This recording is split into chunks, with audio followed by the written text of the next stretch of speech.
बैलपोळ्याच्या पूर्वसंध्येला अवैधरित्या साठवून ठेवलेले विदेशी दारूचा साठा जप्त केल्याची घटना यवतमाळच्या घाटंजीमधून समोर आली आहे. घाटंजी तालुक्यातील कुऱ्हाड येथे पोलिसांनी ही कारवाई केली. विदेशी दारूचा अवैध साठा केल्याप्रकरणी कुऱ्हाड येथील उमेश जयस्वाल याच्यावर गुन्हा नोंद करण्यात आला आहे.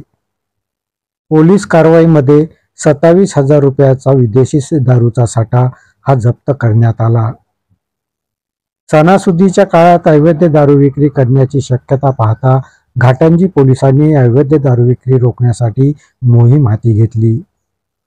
त्यातच कुऱ्हाड येथे अवैधरित्या विदेशी दारूचा साठा करण्यात येत असल्याची गोपनीय माहिती मिळाल्यावरून घाटंजी पोलिसांनी ही कारवाई केली.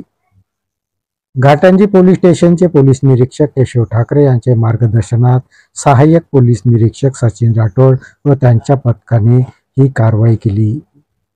संजय ढवळे, प्रतिनिधी GTV न्यूज मराठी.